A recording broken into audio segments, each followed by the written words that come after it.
성경의 숲을 걷다. 오늘은 역대하 21장입니다. 오늘 역대하 21장의 여호람의 이야기는 열왕기하 8장 16절에서 24절에 기초하고 있습니다. 열왕기에서는 19절이 할당되었는데요. 역대기에서는 그 2배의 양을 할례하고 있으며 열왕기서와는 다소 내용이 변형되었습니다. 여호람은 여호사밧의 아들로서 여호와는 높으시다라는 신앙적인 뜻을 품고 있는 이름인데요. 그러나 그의 이름에 걸맞는 삶을 살지 못했습니다.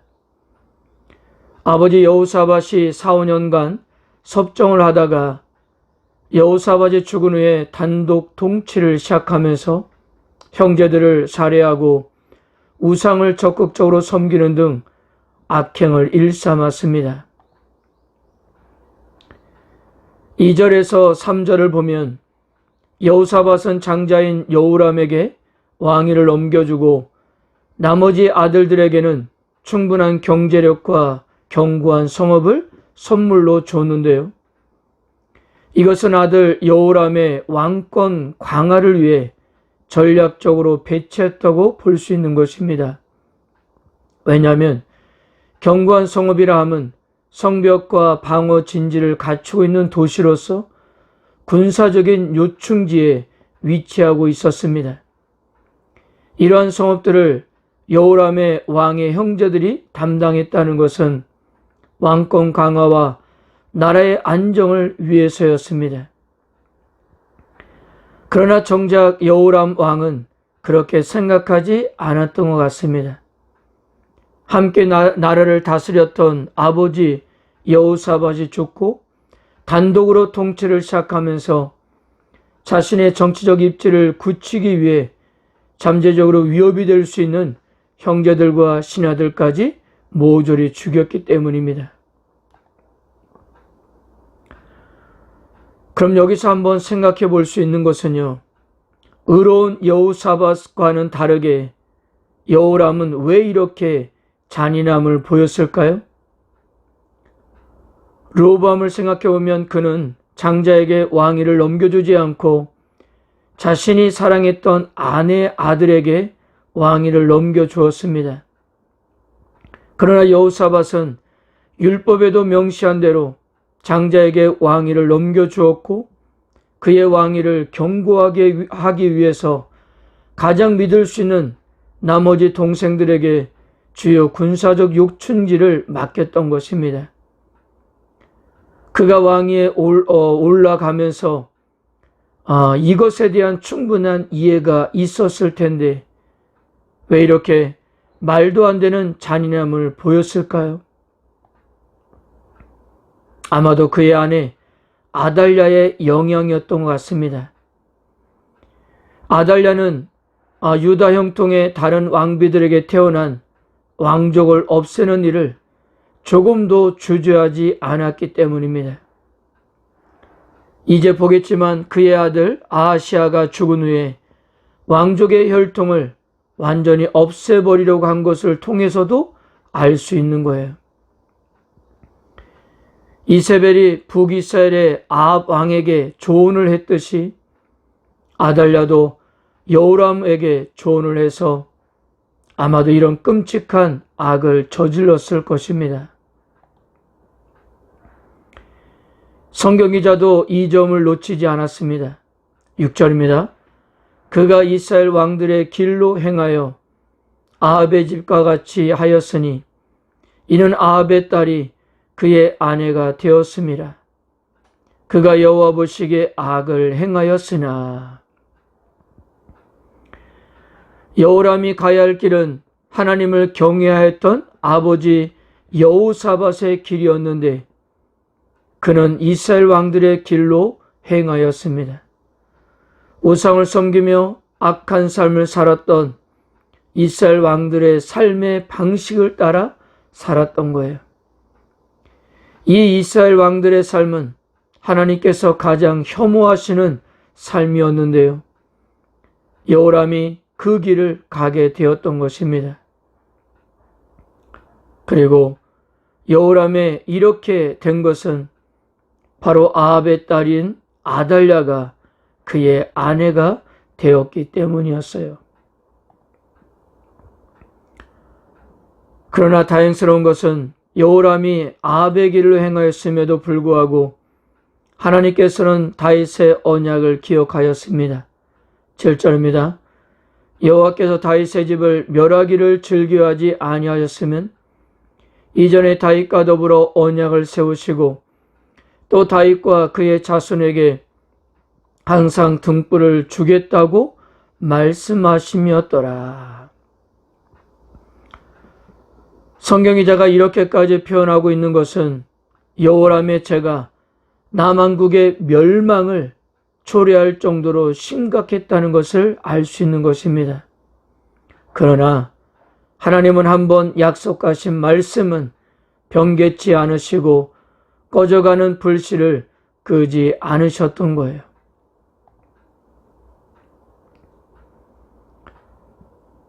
자, 그리고 보세요. 우려했던 것이 현실로 드러났습니다. 여호람이 형제들을 죽임으로써 요새 성읍들을 중심으로 한 유다 지방에 대한 방어가 소홀해지는 틈을 타서 에돔과 림나가 남유다의 통치에서 벗어나게 된 것입니다. 곧바로 여호람이 출격했지만 오히려 포위가 되어 밤에 탈출하는 일까지 벌어졌어요. 열왕기에서는 이 점을 역사적 사실로서 객관적으로 보도하고 있는 반면 역대기에서는 이러한 여호람의 정치적 실패를 그가 하나님을 버렸기 때문에 벌어진 일이었다고 평가하고 있습니다. 10절입니다. 이와 같이 에돔이 배반하여 유다의 지배에서 벗어났더니 오늘까지 그러하였으며 그때 림나도 배반하여 여호람의 지배하에서 벗어났으니 이는 그가 그의 조상들의 하나님 여호와를 버렸음이더라. 그리고 여호람의 구체적인 죄에 대한 예를 11절에서 소개하고 있습니다. 11절 여호람이 또 유다 여러 산에 산당을 세워 예루살렘 주민으로 음행하게 하고 또 유다를 미혹하게 하였으므로 남유다 왕들 중에 여호람은 산당을 건설한 첫 왕으로 이렇게 소개되고 있는 것입니다. 한 가지 참고적으로 유다 통치에서 벗어난 에돔은 주전 586년 남유다가 멸망을 당한 뒤 유다 지역을 차지하게 됩니다. 예수님을 죽이려 했던 헤롯이 바로 에돔 족속의 후손인 이두메의 인이었는데요. 그는 마카비 왕조의 힐카 누구스에 의해 개종된 에돔 족속의 후손으로 로마의 힘을 빌려 유다의 왕이 된 인물입니다. 결국 에돔 족속이 예루살렘에서 유다의 왕이 되는 지경까지 이르게 된 것입니다. 10절에서 오늘까지라는 표현은 포로 후기까지 이어지고 있는 에돔 족속의 핍박이 여호람 시대에 불신앙에서 비롯되었다는 것을 말해주고 있는 듯 합니다. 하나님께서는 여호람이 악한 길에서 돌이키지 않자 엘리야를 보내 최후 통첩을 하셨습니다. 그가 여호사밧과 아사의 모범을 따르지 않았다는 점, 백성으로 하여금 우상을 섬기며 아합의 집을 본받게 하였으며 자기보다 선한 형제들을 살인한 점을 들어 경고하셨는데요. 그 경고는 차례차례 성취가 되었습니다. 먼저 블레셋과 아라비아인들이 침입해 왔습니다. 이 침입으로 아들인 여호아스를 제외하고 재물과 아들들과 아내들까지 모두 빼앗겼습니다. 그리고 아주 심각한 창자병에 걸려서 마지막에 비참하게 죽음을 맞이하게 되었습니다.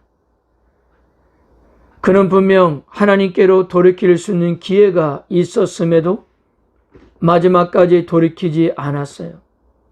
마지막 20절을 볼까요?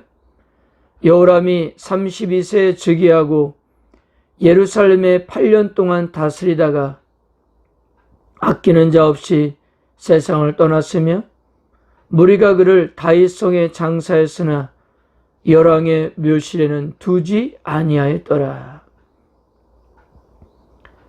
아끼는 자 없이 세상을 떠났다는 말은 자식이 없이 죽었다는 말이 아니라 그의 죽음을 애도하는 사람이 단 한 사람도 없었다는 말입니다.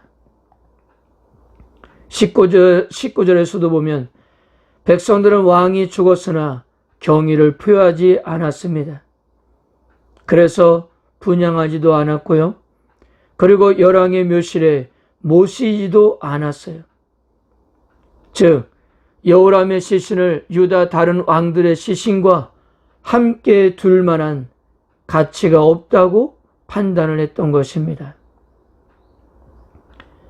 이처럼 성경기자는 여호람이 죽어서도 백성들의 존경을 받지 못했다는 사실을 언급함으로써 하나님께 반역하고 떠난 자들의 마지막이 어떤지를 부각시키고 있는 것입니다.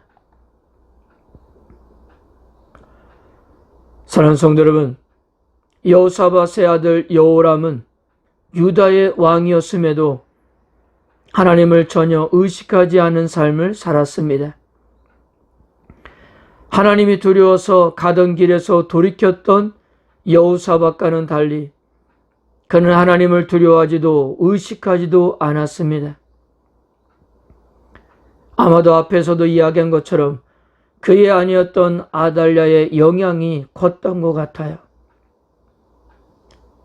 하나님께서는 선지자 엘리야를 통해서 경고하셨건만 그 경고하심이 다 이루어질 때까지 그는 돌이키지 않았습니다.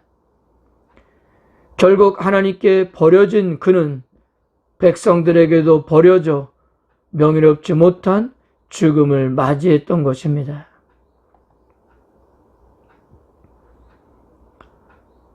대부분 사람들은 사는 것을 위해서 많은 것을 준비합니다.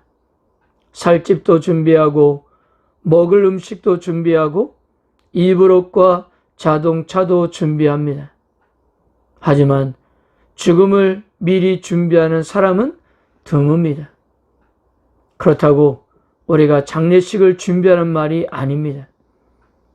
이 땅에서 하나님 나라에서 영원히 살기 위해서 준비할 것은 다름 아닌 하나님 말씀 안에 거하면서 하나님의 뜻을 따라 살아가는 것입니다. 비록 우리의 삶이 거창하지 못해도 말씀 안에 거하는 우리들의 모습에 하나님께서는 기뻐할 수 있다면 우리들은 제대로 길을 걸어가고 있는 것입니다. 사랑하는 성도 여러분, 오늘도 우리에게 주어진 삶 속에서도 주님의 말씀에 가장 부합된 삶을 살아가는 하루가 되시길 바랍니다. 그것이 비록 세상에서 화려하지 못해도 자랑하지 못한다 해도 주님께서만 기뻐할 수 있다면 우리들은 제대로 된 삶을 선택하고 가는 것입니다. 결코 그 믿음의 길을 포기하지 마시고 끝까지 인내하면서 승리하는 여러분들의 삶이 되었으면 좋겠습니다. 아멘.